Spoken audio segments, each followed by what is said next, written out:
एक तस्कर जिसे पकड़ने में खर्च हुए 100 करोड़, जो बना भारत सरकार के लिए सबसे बड़ी चुनौती, जिसकी धरपकड़ के लिए हुआ एसटीएफ का गठन, जिसका दिमाग कंप्यूटर से भी तेज था, जो पुलिस से भी आगे की सोचता था, जिसे जंगल का एक एक चप्पा मालूम था। वो क्रूर था, निर्दयी था। उसने उतारा कई बेजुबान जानवरों को मौत के घाट। हम आपको बताएंगे उस अपराधी के काले कारनामे। डाकू या लुटेरों को आपने अक्सर फिल्मों में देखा होगा, उनके किस्से कहानी या फिर किताबों में पढ़े होंगे, लेकिन आज जिस तस्कर के बारे में हम आपको बताने जा रहे हैं वो इतना खूंखार था कि उसके दिल में कहीं भी रहम नहीं था। उसने 150 से ज्यादा लोगों को मौत की आगोश में सुलाया, तो दूसरी ओर हजारों हाथियों को सिर्फ हाथी दांत के लिए दर्दनाक मौत दी। वो हाथी दांत की तस्करी के साथ चंदन का सबसे बड़ा तस्कर था, जिसके आगे इंसान तो क्या परिंदा भी पंख फड़फड़ाने से पहले 100 बार सोचता था। उसने सरकार की नाक में सालों दम करके रखा और 3 राज्यों की पुलिस उसे कई साल तक छू तक न सकी। सरकार ने उसको पकड़ने के लिए 100 करोड़ रुपए से ज्यादा का खर्चा तक किया, लेकिन वो जंगल से बाहर ही नहीं आता था, जिस कारण उस तक पहुंचना नामुमकिन था।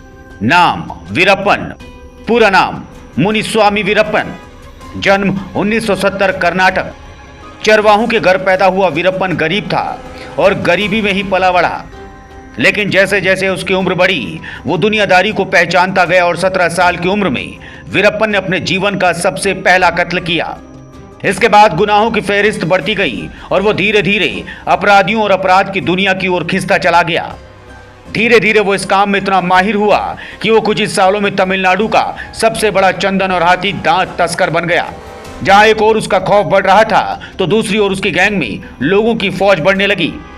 उससे लोग डरने लगे। वो अपराध करने में कभी नहीं हिचकता। उसने सैकड़ों चंदन के पेड़ और हाथियों को मौत की नींद सुलाया। इसके बाद उसने अपहरण करने शुरू किए और उसकी हिट लिस्ट में जंगलात के अधिकारी रहते। वो उनका अपहरण करता और मोटी रकम मिलने पर उन्हें छोड़ देता या फिर मार डालता। उसके बढ़ते आतंक को देखकर भारत में पहली बार एसटीएफ का गठन हुआ, जो वीरप्पन को पकड़ सकी। लेकिन हद तो तब हो गई जब उसने मशहूर अभिनेता राजकुमार और कर्नाटक के पूर्व मंत्री नागप्पा का ही अपहरण कर लिया। इसके बाद तो जैसे भारतीय राजनीति में भूचाल आ गया। उसने अभिनेता राजकुमार को तो बख्श दिया, लेकिन पूर्व मंत्री नागप्पा को मौत की नींद सुला दिया। उस पर पुलिस अधिकारी गोपाल कृष्ण समेत 21 लोगों की हत्या का आरोप भी लगा। अब सरकार पर दबाव था कि वीरप्पन को किसी भी हालत में पकड़ा जाए। वीरप्पन को पकड़ने का खास श्रेय टास्क फोर्स के विजय कुमार को जाता है, जिन्होंने पता लगाया कि उसकी एक आंख में दिक्कत थी। इसके लिए उसे डॉक्टर के पास जाने की जरूरत अक्सर पड़ती थी। विजय कुमार ने पूरे 4 साल तक वीरप्पन के बारे में समझने के बाद एक ऑपरेशन चलाया ताकि योजनाबद्ध तरीके से वीरप्पन को पकड़ा जाए। 18 अक्टूबर 2004 को योजना के तहत वीरप्पन को एक एम्बुलेंस के जरिए अपनी आंख दिखाने जंगल से बाहर निकलना पड़ा, लेकिन मौत उसका रास्ते में इंतजार कर रही थी। एम्बुलेंस एसटीएफ का आदमी चला रहा था। उसने जैसे ही जंगल से बाहर निकलते ही एम्बुलेंस रोकी, वो भाग गया और एसटीएफ ने मौके पर ही वीरप्पन का काम तमाम कर दिया। और ऐसे अंत हुआ देश के सबसे बड़े हाथी दांत और चंदन तस्कर वीरप्पन का।